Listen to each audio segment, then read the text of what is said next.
사기 14장의 말씀을 가지고 반복되고 있는 삼손의 실수에 대한 말씀을 함께 나누려고 합니다. 제가 유정교에 와가지고 여러 가지 감사하고 또 은혜, 정말 하나님의 은혜다라고 생각하는 게 아주 손으로 많아요. 꼽을 때 많은데 그 중에 하나가 제가 유정교에 와가지고 탁구를 배운 게 저한테는 큰 복인 것 같아요. 예, 제가 유정교 이제 6개월 이렇게 넘어가고 있는데 그 전에 제가 뭐 특별히 운동을 다른 사람이랑 어울려서 할 수 있는 그런 상황이 안 돼서 혼자 자전거 타고 뭐 들판으로 산으로 막 이렇게 다녔는데 유정교에 와가지고는 이 탁구를 배우기 시작했어요. 우리 신권사님, 이명자 집사님 통해서 시작하고.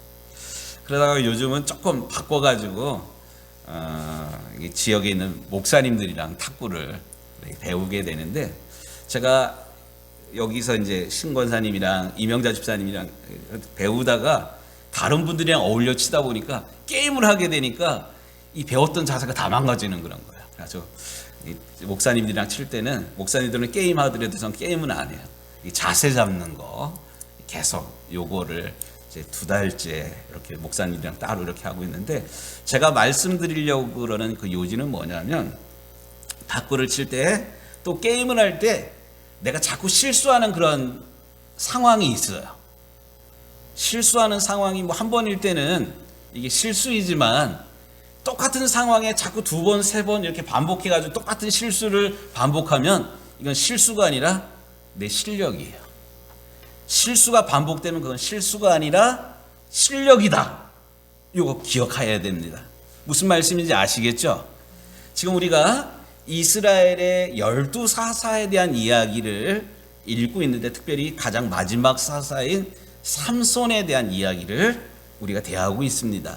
근데 삼손의 이름은 태양이라는 어마어마한 이름을 가지고 있어요. 뿐만 아니라 하나님께서 이스라엘을 블레셋으로부터 구원하기 위해서 마노아라는 믿음의 가정의 아들로 태어난 삼손을 사사로 하나님께서 세우셨어요.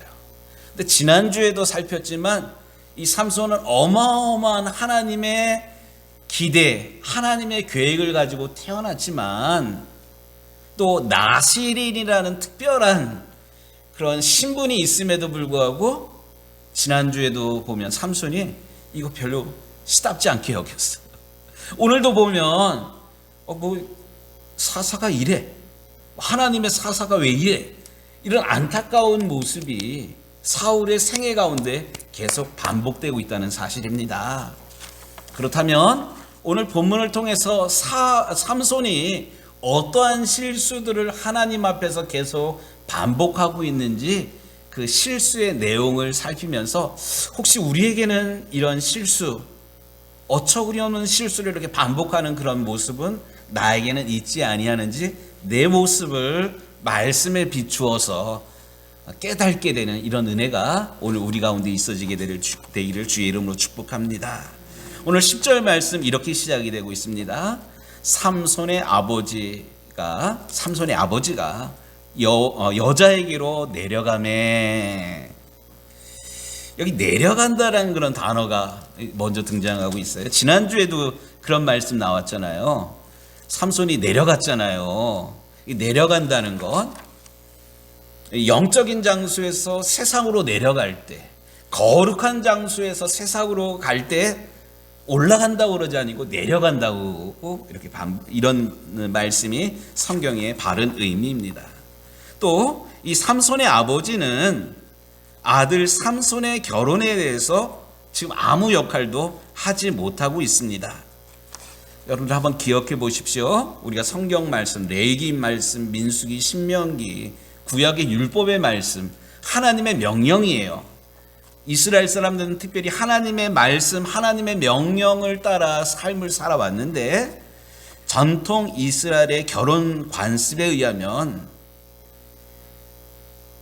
자기 아들, 딸들의 결혼에 대한 그 주도권은 아들, 딸에게 있는 게 아니라 그 아비인, 어미인, 부모에게 있습니다. 그래서 자녀의 배우자 선정부터 결혼식의 모든 준비를 아버지랑 어머니가 하는 것이 전통 유대인의 풍습입니다. 그런데 우리 지난주에도 읽었지만 이 삼손이 아버지에게 이야기합니다. 내가 블레셋 사람의 딸들 중에 한 여자를 보았사오니 이제 그를 맞이하여 아내로 삼게 하소서. 3절에도 내가 그 여자를 좋아하오니 나를 위하여 그 여자를 데려오소서 하니라. 이 아버지가 아무 역할을 지금 못하고 있어요. 그 아들이 하자는 대로 그대로 하고 있습니다. 결국 10절에 그 아버지가 내려가 거기서 잔치를 7일간 베풀었으니 11절에 보니까 무리가 삼손을 보고 30명을 데리고 와 친구 삼아 함께 한지라, 이런 얘기가 나옵니다.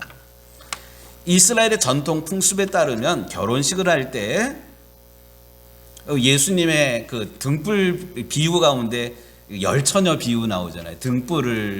등불이랑 기름을 준비하는 이런 비유의 말씀 나오지 않습니까? 그러면 결혼식에는 신랑이 나오고 신부가 나오고 특별히 신부의 친구들이 들러리로 서는 이야기가 나와요. 그런데 오늘 이 본문 말씀을 유의 있게 읽다 보면 신부 쪽에서 자기들의 친구를 들러리로 세운 것이 아니라 장정 30명과 이 새신랑 삼손이 한 주간 어울리면서 잔치하게 하는 이런 이야기가 나와요. 여러분들 남자들 한번 생각을 해보세요. 여러분들이 결혼을 했는데 결혼 끝나고 피로연을 갔는데 요즘도 그러나 모르겠네.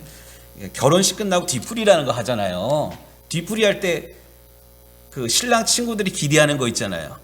신부 친구들 만나가지고 어떻게 썸 타고 이거 생각하잖아요. 근데 지금 상황이 무슨 상황이냐면 삼손이 결혼을 했는데 신부 친구들이 나오는 게 아니라 신부 쪽에서 남자 30명을 데려다 놓고 앉아 있는 그런 거예요. 야, 이거 좀 새 신랑의 입장에서는 되게 경직되는 그런 상황이에요. 근데 이 결혼식이 하루 몇 시간만 참으면 상관이 없는데 무려 일주일 동안 이 잔치 자리가 벌어집니다. 이 30명의 남자들이랑 이 새 신랑이랑 있으면 맹숭맹숭 물만 마시고 음식만 집어먹고 있겠습니까? 일주일 동안 계속되는 잔치는 분명히 술이 나오고 먹어라 마셔라 내 술도 마셔라 이러면서 술판이 분명히 벌어졌을 것입니다. 또 특별히 신부 쪽에서 신부의 친구들이 아니라 남자를 30명이나가 데려온 이유는 있습니다.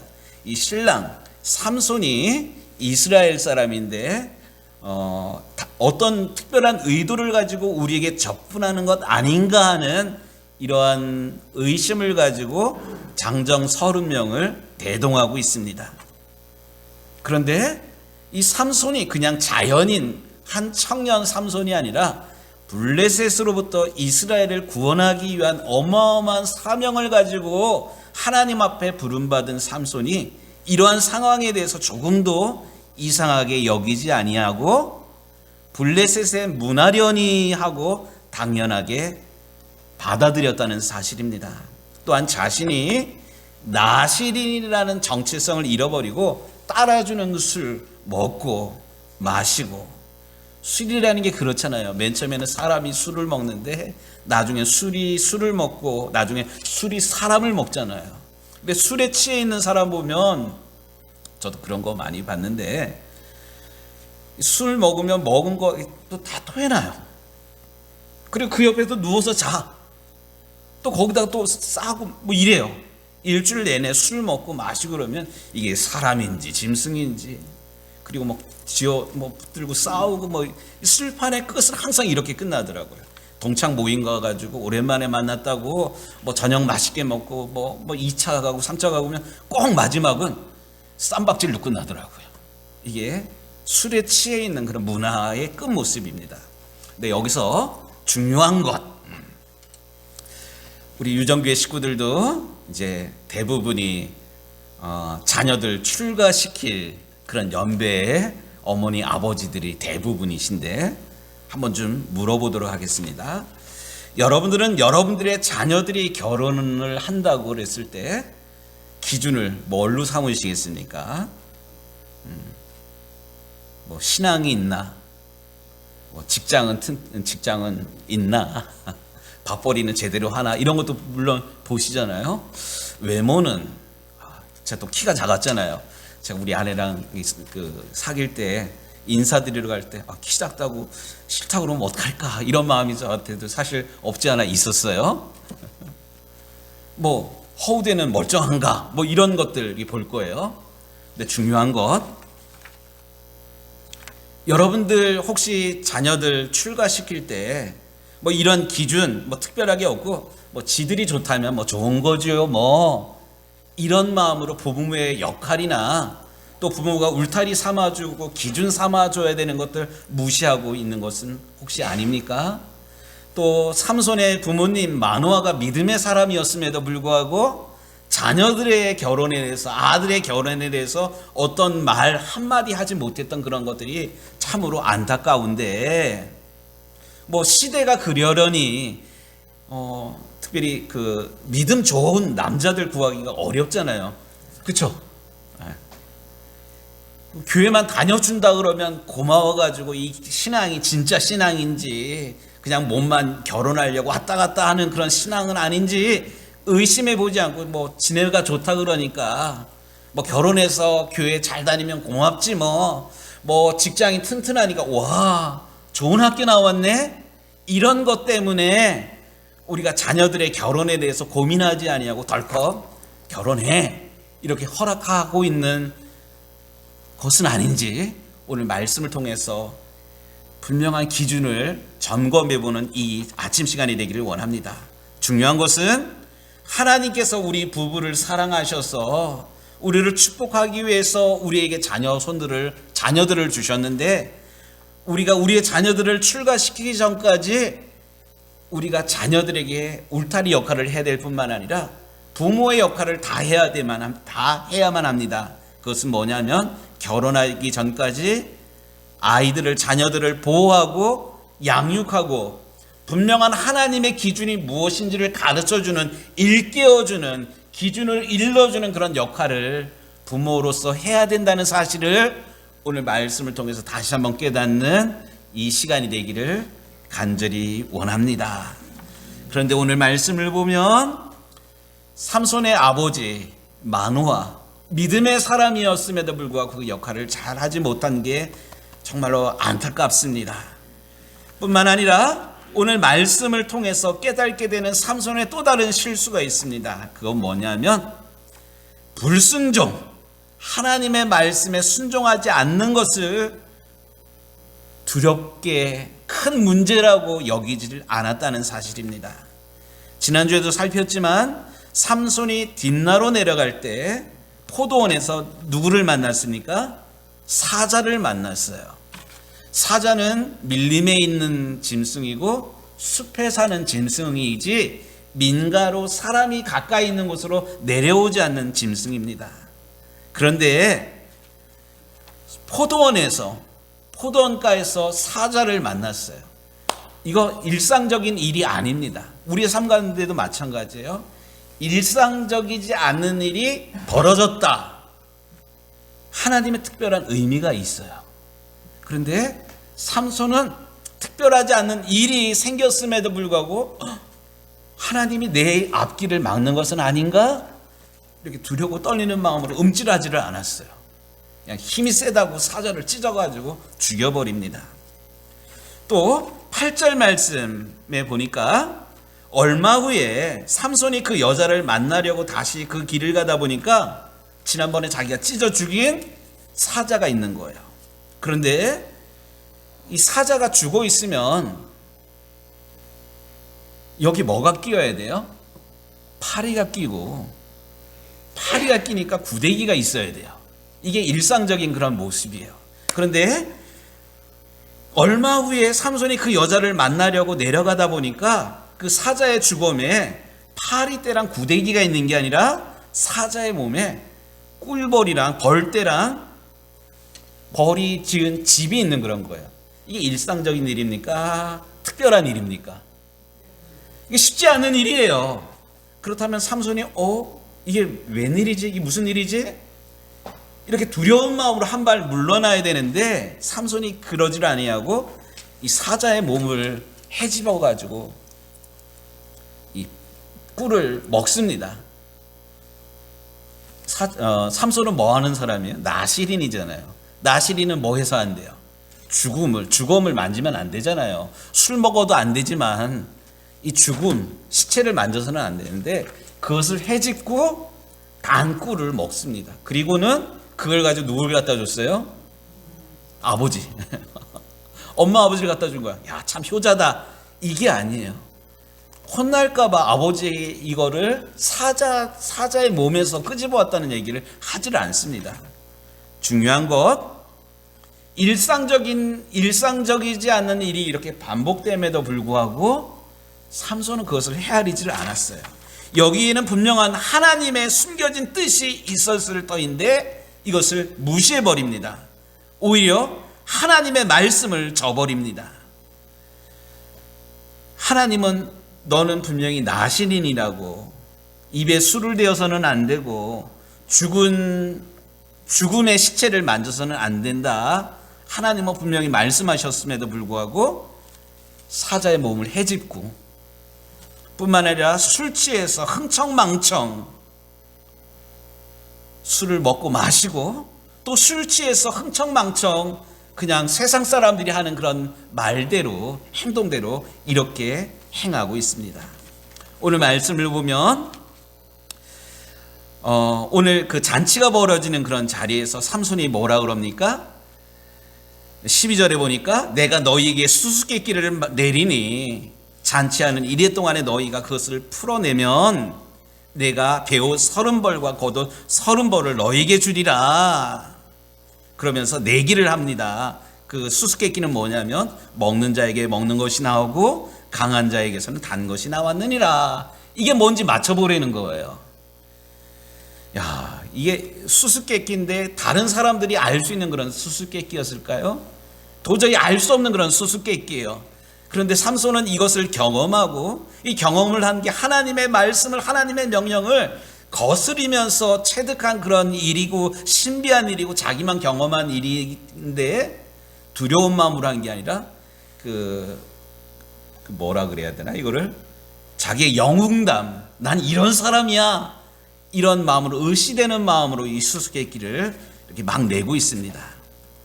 불순종을 죄로 여기지 않고 한술 더 떠서 장난거리로 삼고 있는 이 삼손의 모습, 그 어디에도 삼손이 믿음의 사람이었으며 또 하나님으로부터 민족을 구원해내야 되는 어마어마한 사명을 받은 자로서의 모습이 전혀 삼손의 이런 행동에는 나타나질 않고 있습니다.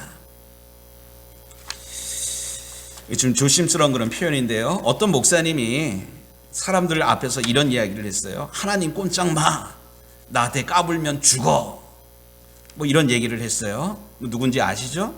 자기 딴에는 하나님이랑 나랑 이렇게 가깝다, 하나님이랑 나랑 이렇게 친근하다 라는 그런 의미로 표현을 했지만 하나님의 이름을 대중들 앞에서 이렇게 이야기하는 것 결코 옳은 이야기가 아닙니다. 그런데 그 목사님의 그런 말만 문제가 아니라 혹시 나에게도 내가 하나님을 아는 지식이 조금 있다는 이것을 가지고 다른 사람들 앞에서 나는 하나님을 이렇게 많이 알고 하나님을 많이 경험하고 하나님의 어마어마한 그런 축복을 받은 사람이라고 착각하면서 의시되는 그런 모습이, 이 삼손의 이런 거들먹거리는 모습이 혹 나에게는, 우리에게는 있지 아니하는지, 이 삼손의 이런 못된 모습을 통해서 내 모습을 비추어 보는 이 아침 시간이 되기를 우리 주님의 이름으로 부탁합니다. 뿐만 아니라 오늘 삼손의 행동을 통해서 우리가 또 주목해야 될 중요한 영적인 가르침이 있습니다. 그것은 하나님께서 삼손에게 어마어마한 힘을 주셨음에도 불구하고 삼손은 하나님으로부터 받은 이 힘을 제대로 사용하지를 못하고 있습니다. 삼손이 받은 은사가 뭐예요? 어느 누구도 당할 수 없는 힘입니다. 그렇다면 삼손이 블레셋 사람들과 힘으로 겨뤄서 이겼어야 되는데 가만히 보면 힘은 쓰지 아니하고 엉뚱하게 머리를 쓰고 있습니다. 무슨 말입니까? 삼손은 죽은 사자를 가지고 사자를 해집고 거기서 꺼내온 꿀을 먹고 이 경험을 가지고 수수께끼를 내고 있습니다. 그런데 이런 수수께끼를 낼 게 아니라 정말로 민족을 구해야 될 어마어마한 힘을 가진 장사라면 블레셋 사람들에게 이렇게 제안을 했었어야만 합니다. 너희들 나랑 씨름을 해서 이기면 너희를 하라는 대로 내가 다 해줄게. 반대로 너희가 지면 너희들 내 민족 건드리지 마. 이렇게 당당하게 장수답게 이야기했어야 되는데 엉뚱하게도 삼손은 하나님께서 주시지 않은 머리로, 고작 요만한 그런 머리를 가지고 블레셋과 싸워 이기려고 하고 있습니다. 그러면 이 삼손이 하나님께서 분명히 어마어마한 힘을 주셨음에도 불구하고 주신 힘을 사용하는 것이 아니라 알량한 지식, 알량한 경험으로 블레셋과 대적하려는 이런 모습, 혹시 하나님께서는 우리에게도 분명한 은사를, 분명한 달란트를, 분명한 재능을 주셨음에도 불구하고 하나님께서 주신 재능과 달란트를 사용하지 아니하고 엉뚱한 것을 가지고 우리가 하나님께 영광을 돌리겠다고 세상을 이기겠다고 발버둥 치고 있는 내 자신의 모습은 아닌지 되돌아보기를 원합니다. 하나님께서는 분명히 우리를 통해서 또 우리의 잘하는 그 달란트를 통해서 하나님께서는 영광 받기를 원하셔요.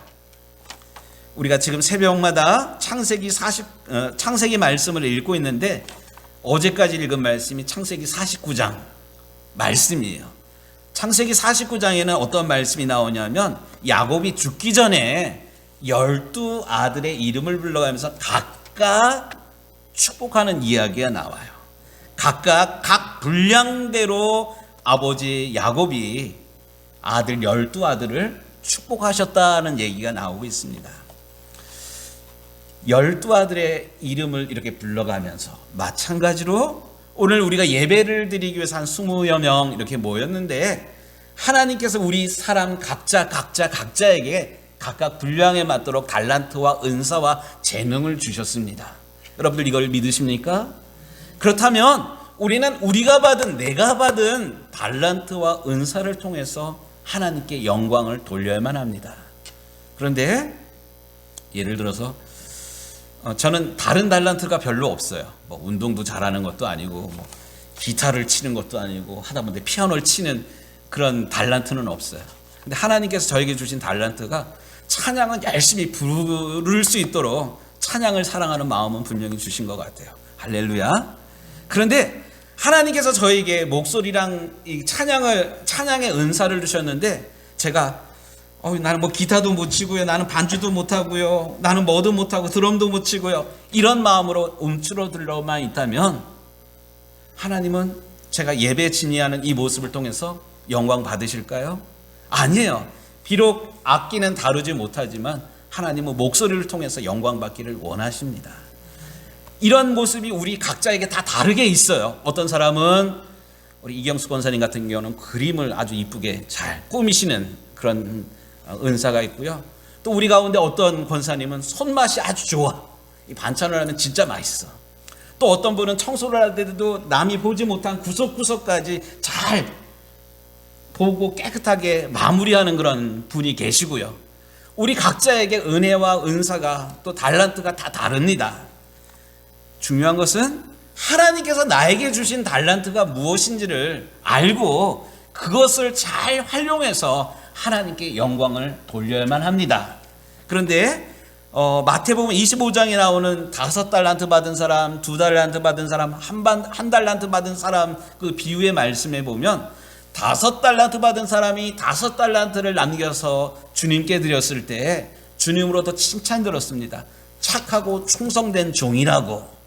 그런데 2달란트 받은 사람이 또 다른 2달란트를 남겼을 때 주님께서 5달란트 받은 사람이 5달란트를 남겼을 때 칭찬하셨던 그 내용, 착하고 충성된 종아, 네가 작은 일에 충성하였음에 내 주인의 즐거움에 잔치에 참여할지어다, 똑같이 칭찬하고 계셔요.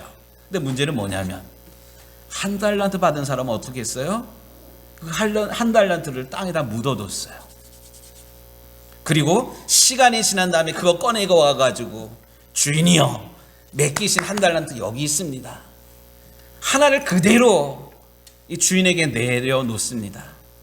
이 사람이 왜 시간은 허송하면서 이 1달란트를 그냥 땅에다 묵혀뒀을까요?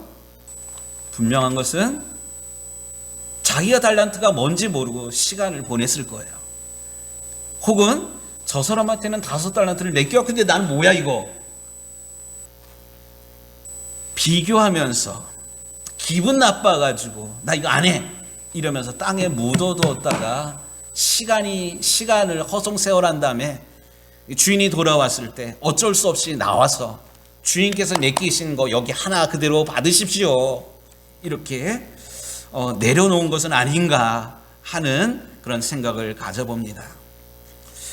우리 유정교회 식구들, 성도 여러분, 여러분들은 어떠한 삶을 살기를 원하십니까? 하나님은 분명히 우리 각자에게, 우리 한 사람 한 사람에게도 동일하게 내가 잘할 수 있는 은혜와 은사와 달란트를 선물로 주셨습니다. 무슨 말입니까? 하나님은 그것을 통해서 하나님께서 영광 받을 길을 원하시고 그것을 통해서 다른 사람들에게 유익을 끼치기를 원하고 계시다는 사실입니다. 그런데 하나님께서 나에게 주신 달란트를 알지 못하고 다른 사람과 비교하고 다른 사람에게 있는 것 나에게 없다라고 비교하고 원망하며 세월을 허송하는 그런 모습, 이 삼손이 엉뚱한 것에 엉뚱한 시간과 엉뚱한 에너지를 쓰는 모습을 통해서 혹 나는 그러한 삶을 살고 있지는 아니하는지, 다른 사람이 원하는 그런 삶을 위해서 하나님께서 주신 달란트는 분명히 이건데 이것을 쓰지 아니하고 엉뚱한 데서 엉뚱한 데다가 에너지를 쓰고 있는 내 모습은 아닌지, 오늘 이 삼손의 실수를 통해서 내 모습을 다시 정확하게 깨달을 수 있는, 바라볼 수 있는 저와 우리 모두가 되기를 원합니다.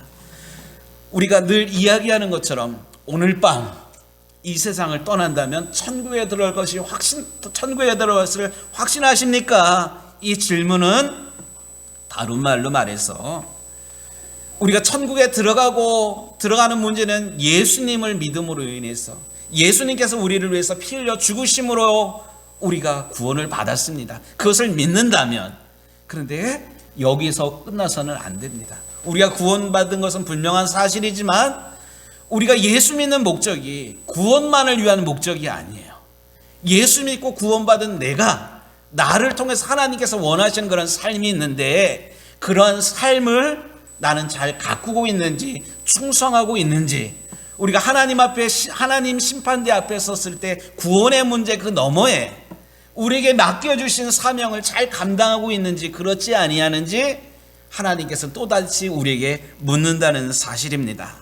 하나님의 심판대, 하나님의 결산대 앞에 섰을 때 책만 듣는 것이 아니라, 악하고 게으른 종이라고 책만 듣는 것이 아니라 우리에게 맡겨주신 사명을 통해서 우리가 하나님께 영광이 되는 삶을 살 때, 그것이 크든 작든 간에 착하고 충성된 종이라고 우리 주님으로부터 칭찬을 듣게 되는 우리 유정교회 모든 성도들이 되기를 우리 주님의 이름으로 축복합니다. 이